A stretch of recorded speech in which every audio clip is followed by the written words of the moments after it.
வணக்கம்.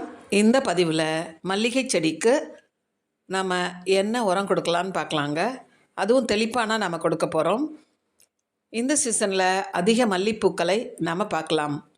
நம்ம வீட்டு தோட்டத்திலேயே நமக்கு மல்லிகை பூக்கள் பூக்கும் பொழுது நமக்கு மிகவும் சந்தோஷமாக இருக்கும்.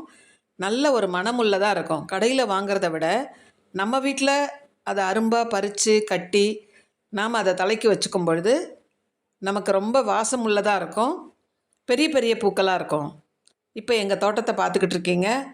எங்கள் தோட்டத்தில் க்ரோ பேக்லேயும் தொட்டிகள்லேயும் இருந்த செடிகளை நாங்கள் சிலவற்றை எடுத்து ரோஜா செடிகள், மல்லி செடிகள் இவற்றை நாங்கள் தொட்டி மாதிரி கட்டி, இப்போ நீங்கள் பார்க்குறீங்க சிமெண்ட் தொட்டி கட்டி அதில் நாங்கள் இறக்கிட்டோங்க. க்ரோ பேக்கில் ஃபுல்லாக வேர் வந்துருச்சு. அதுக்கு மேலே வளர இடம் இல்லாத காரணத்தினால இப்படி எல்லா ரோஜா செடிகள், மல்லி செடிகள் எல்லாவற்றையுமே தொட்டி கட்டி நாங்கள் அதில் மாற்றி விட்டுட்டோம். இனி தொடர்ந்து அதில் நமக்கு செடிகள் இருக்கலாம். சில செடிகள் மட்டும் தொட்டியில் இருக்குது.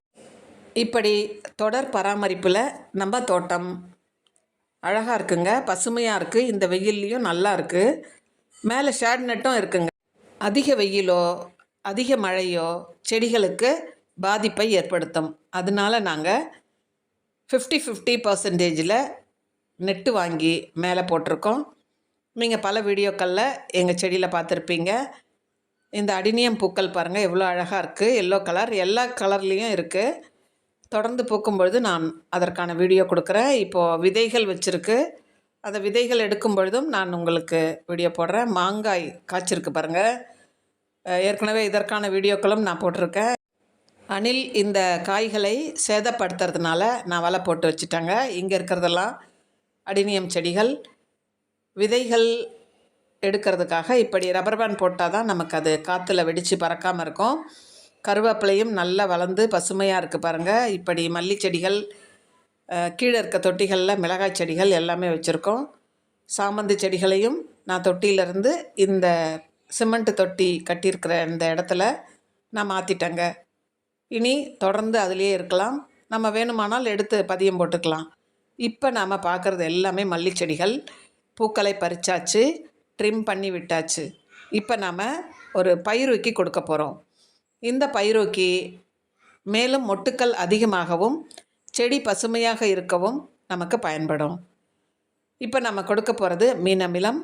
இந்த மீன் அமிலம் செய்வதற்கான வீடியோ என்னோட சேனலில் பயிரூக்கி என்ற தலைப்பில் இருக்குது, நீங்கள் பார்க்கலாம். ரொம்ப எளிமையாக செய்யக்கூடிய உரம் இந்த மீன் அமிலம்.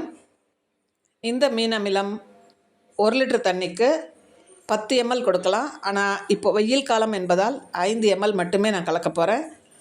இதை நம்ம இப்படி செஞ்சு பாட்டிலில் ஃபில் பண்ணி வச்சுக்கிட்டா நமக்கு 6 மாதம் கூட பயன்படுத்திக்கலாம். இப்போ நான் தண்ணியில் கலந்துட்டேன் பாருங்கள். ஒரு 5 லிட்டர் தண்ணியில் 25 ml கலந்துட்டேன். இப்போ செடிக்கு ஸ்ப்ரே பண்ணுறேன். இப்படி ஸ்ப்ரே பண்ணுறதுனால இலைகளும் பசுமையாக இருக்கும். நமக்கு நிறைய மொட்டுக்கள், பூக்கள் பெரிய அளவில் கிடைக்க கண்டிப்பாக ஒரு பயனுள்ள வகையில் இருக்கக்கூடிய பயிரூக்கி.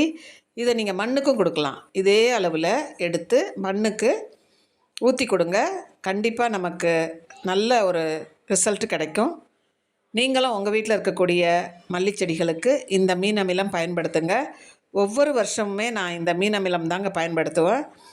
எல்லா மல்லி வகைகளும் நமக்கு இந்த மீன் அமிலத்தின் மூலமாக அதிக பூக்களை கொடுக்கும். இப்போ நீங்கள் பார்க்குறது பூனே மல்லின்னு சொல்லக்கூடிய முல்லையை விட பெரிய அளவில் இருக்கக்கூடிய இந்த மல்லி எங்கள் வீட்டில் இப்போ இந்த வருஷம்தாங்க பூக்குது. லாஸ்ட் இயர் கொஞ்சமாக பூத்துது, இப்போ அதிகமாகவே பூத்துருச்சு. நீங்களும் ட்ரை பண்ணுங்கள். தேங்க்யூ.